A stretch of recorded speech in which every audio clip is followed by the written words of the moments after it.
أعوذ بالله من الشيطان الرجيم بسم الله الرحمن الرحيم دټولنا لاول زه خپل عزیز رهنما خپل رهبر خپل قائد جناب آفتاب احمد خان شیربو صاحب زمونږه نازولی رور جناب سکندر حیات خان صاحب دوی سره راغلي مېلمانه بابر علي شیر رالاجي او ټول د تنظیم عہدیداران د پریس میډیا والا ملګري او ورونو تاسو ته ټولو ته د زړه د تل نه سلام کوم.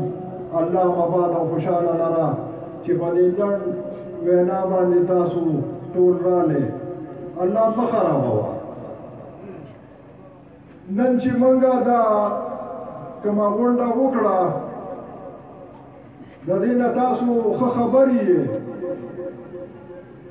چې دا موجوده حکومت چې کوم روان دی دا د تحریک انصاف نامه چې ورکړې ده نو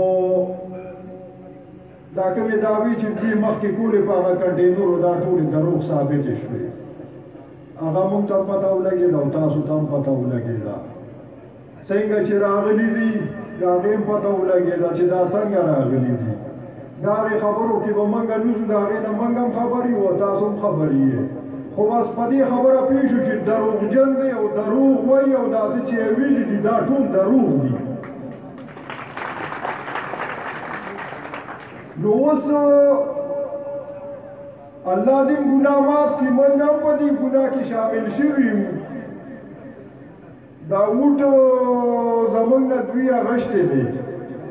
الله دې پرې نه نیسي ځکه چې قوم مایوس هم دی او خفه هم دی. اوس به موږ د دې ازاله کوو. ازاله به څنګه کوو؟ ازاله به داسې چې دا به موږ مسترد کوو. دا د دې قابل نه دي. که صوبایي قیادتونو ته وګورئ او که دې مرکزي ته وګورئ ټول نااهله دي. دا ملک د چلولو چل نه ورځي، عوام خفه دي، ورځ ته ورځه ګراني ده، مهنګایي ده، یو قهر نازل دی. الله دې جن اخلاص کړي. نو تاسو ما سره وعده وکړئ نوز وکړئ چې دا ما چې دوی مسترد کړل تاسو یې مسترد کوئ. بالکل الله دې د اجر درکړي. آفتاب احمد خان شیربو د پښتون قوم یو حقیقي لیډر دی. تاسو دې خپل شو قدر ته وګورئ، دعاوې ته وګورئ، زموږ د مومند ورونو د علاقې ته وګورئ څونه کارونه چې شوي، که سړک دی، که سکول دی، که هسپتال دی، که ګیس دی، که ټرانسفارمرې دي، که ستنې دي، دا ټولې الله کړي دي او آفتاب احمد خان شیربو کړي دي. کې څه شک نشته. باقي دا تیار خواره که کوم راغلي دي او دا نن لګیا دي او دا برید تاوی دا ګورې د دوی کار نه دی. دا آفتاب احمد خان شیربو خان کړي دي مخکې نه او بس اوس هغه د قادر حاجي صاحب خبره په پردو بادرنګ و هغه وباچي که څه کوي هغه شی دی. دا موږ مسترد کړل، موږ یې نه منو، نااهله دي، الیکټ شوي نه دي، سلیکټ شوي دي، چل نه ورځي. بحران کې د عمل ګیر دي، د دې بحران نه د ایستو چل دوی له نه ورځي. دې دپاره قابل خلک پکار دي کومو چې حکومتونه کړي او چل ورځي او غریبه طبقه له خوشحالي خو ورکولی شي. هغه واحد آفتاب احمد خان شیربو دی او که نه دی تاسو ووایه. زما د دې فیصلې تایید تاسو کوئ او که نه کوئ. آباد او خوشحاله اوسئ. زه سره د ټولو ملګرو قومي وطن پارټۍ کې د شمولیت اعلان کو.